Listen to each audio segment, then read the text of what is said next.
always a big deal for football. Tell me what you know about the rivalry between Washington and Oregon. Yeah, I mean, obviously, it's one of the best rivalries in the country, and even, just watching it from afar, football, basketball, women's basketball, volleyball, softball, you name it, it's important to people in both those states. And, it's that's what college basketball is about, too, and it's going to be fun. It's going to be a heck of a challenge. Obviously, they got a great team once again. And, we have to continue to get better and clean up some of the things that kind of are biting us a little bit. Like we're playing hard, we're scrapping, we're competing, but you can't have some of the turnovers that we're having to beat some of these elite teams. I mean, I had Peyton, our video guy, go back and check the schedule since they started doing kind of the analytics to Ken Palm since 1997. And this program has never seen anything like the month of January that we've went through. 7 top 25 teams. Our last 4 games are top 15 teams. 2 of them were on the road, but even in the net, top 15 teams. And so, we still got, Oregon and UCLA, to finish off the month. And so, the only time that was even near what we went through, and like I said, and it wasn't even really close, was in like 2004, 2005, when it was Coach Romar's 3rd year, and they played 4 ranked teams in a row, but 3 of them were it was at a tournament in Alaska. They were at neutral sites.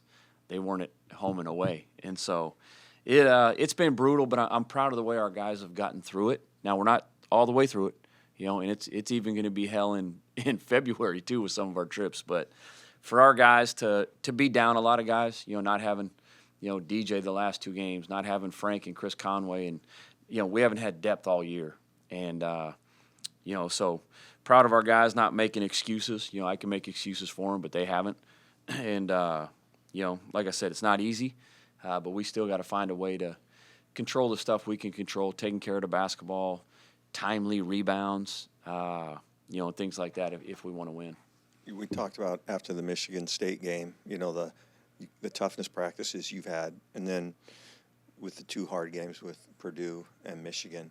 How's your team changed since that Michigan game? How have they grown, and what have practices been like? Yeah, we just got after it today. We had to take, I don't even know what today is. We played on Wednesday, right? We took Thursday off. We did a conditioning shooting workout yesterday and showed a lot of film. And then today we had another tough practice. But that's what we have to do with this team. Being young and like we have to have a razor sharp edge. Like we gotta be battle tested in practice. To be ready for some of these teams that we're playing and the physicality that we're enduring. Coach, you've talked about this stretch that you guys are on and how difficult it is. Yeah. You've mentioned some aspects you wanted to grow in. Have you learned anything about your team in this stretch, or is it all sort of things that you already know that you want to fix, or is anything that's popped up to you that's new about this group? Yeah, no. Like kind of our competitive spirit. Like it's come a long way since early in the season. Like I said, we can talk about the schedule. It's the hardest schedule in the conference to this date. For the month, like in our conference, it's the hardest schedule anybody's played. But other than Michigan State, like we're fighting, man. Like we are. People can say it like we're out, man. Like we played against some pros. We're down. We don't have depth, but our guys, we've still had chances to win. 3 of the 4 games. And even though they may get a little out of hand at the end, like if we do what we're supposed to do against Purdue, like I mean, we're still down 8 with the ball with 2 minutes to go against Purdue. And we come down and Zoom got an offensive foul. Then it was over. But, same thing at, Illinois. Last 30 seconds, we're in the game.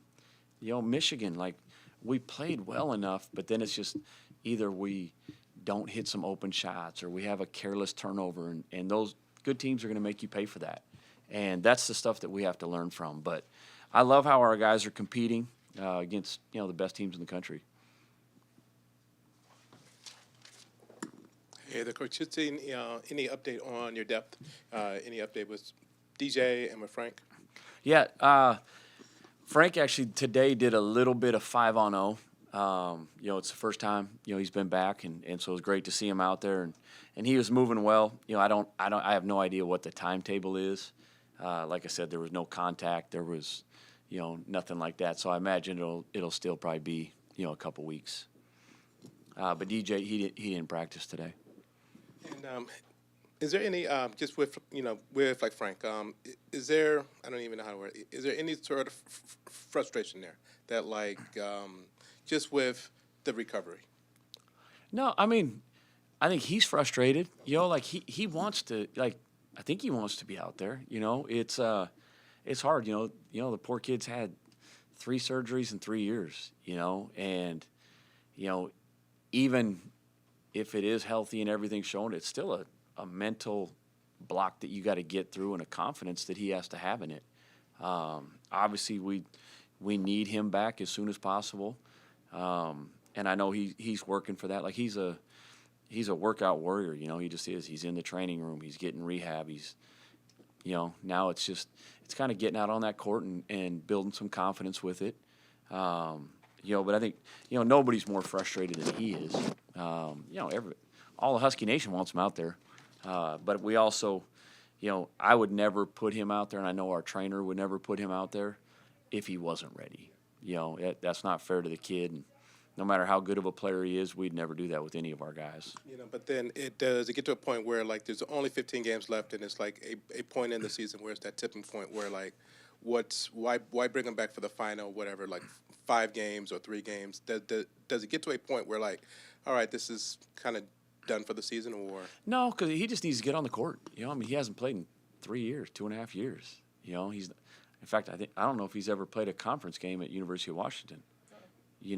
And so, he's got to get out there. And I know he wants to. And so, we have to be smart with it. But like I said, even if it's 5 games, he's got to play. Just to build towards next year.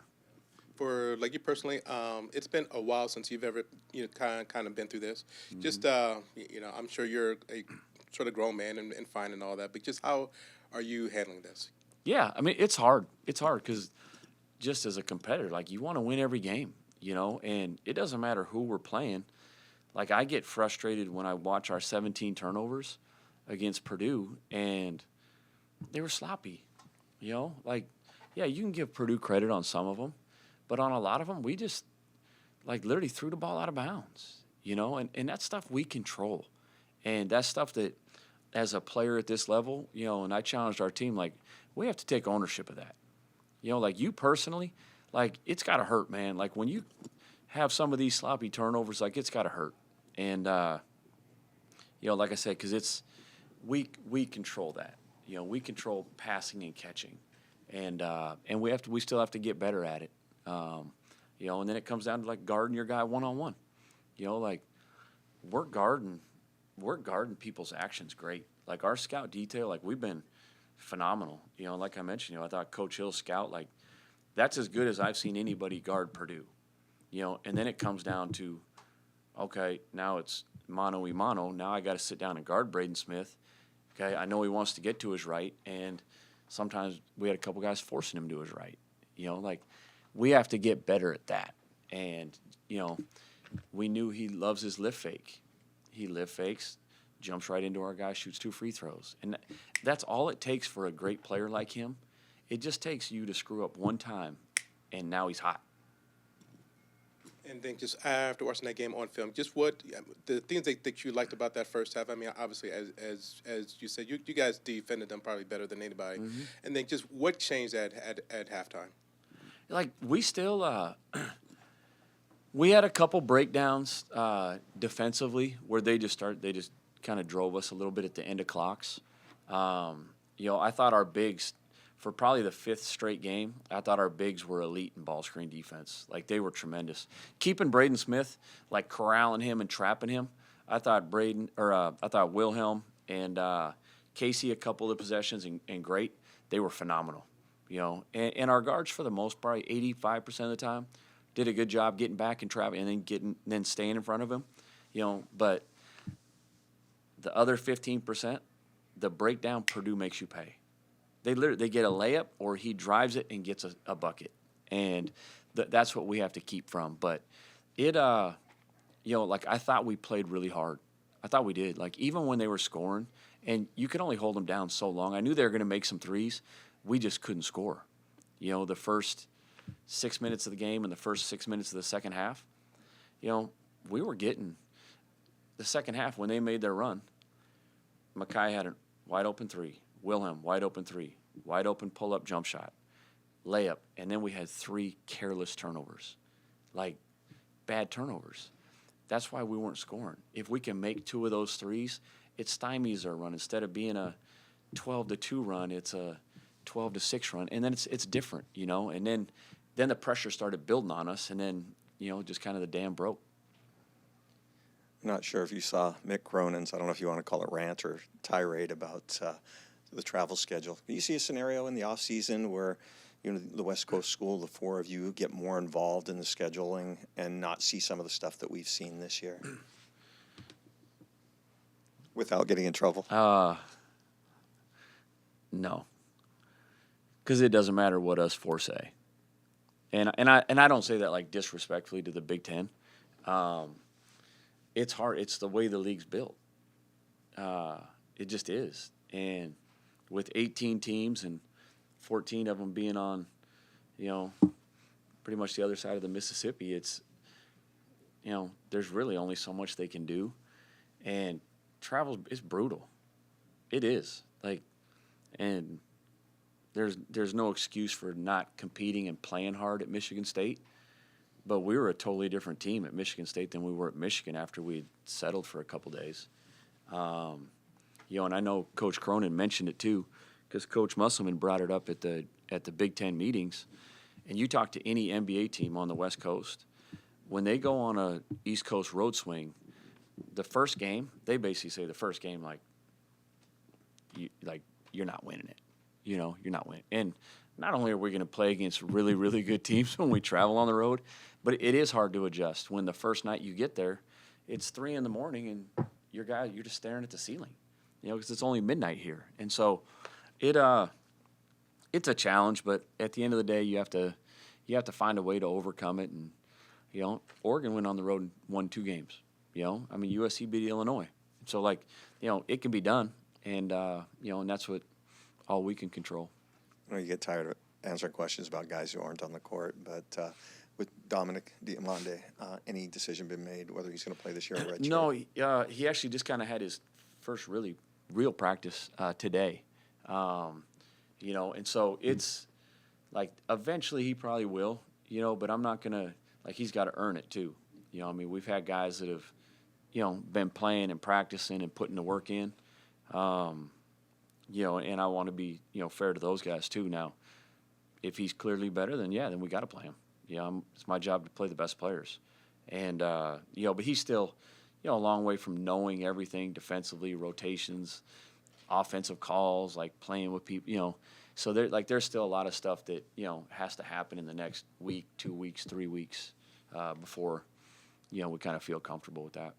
Going from high school into the Big Ten, Zoom is it's a grind for him. It is, and yeah. It's a lot of wear and tear, especially the way he plays. How's he doing physically and mentally, and just dealing with this guy? I know it's got to be a grind. Yeah, it is. I think he's been doing good. And it's my job when he is struggling, to keep him up. It's hard for not just a freshman, but a freshman guard. A ball handling guard. And so he he's done some really good things. And then there's things that we show him on film, and he's just man, I know I got to get better at that or that. But yeah, everybody does, And he's playing against guys that have been playing for 3, 4, 5, some maybe even 6 years, that have played in a lot of games like this. And so, like I said, I'm proud of him. I really am. And I know, the last couple games, he's been struggling, finishing at the rim or, handling it, and things like that. But all that stuff, it's gonna help him, because no matter how good some of these play, other than the kid at Illinois who's a freshman, he doesn't have training wheels like that kid. He might be Big Ten Player of the Year and he'll be a top 5 draft pick. But most freshmen, they're gonna have those lumps, And when you're playing against, the Fears kid at Michigan State who's Zoom size, but even a little thicker in the legs, but picks you up full court. You know, you see what Purdue did to our point guards. You know, they just put little pit bulls on you and they pick you up and they turn you all game. And they make you, they show your skill level. You know, and we're going to get to that point as a program too. Like that's how we're going to play. But it's good for him to kind of go through some of that stuff right now, the good and the bad, you know. Thanks, Coach. Yeah, you bet.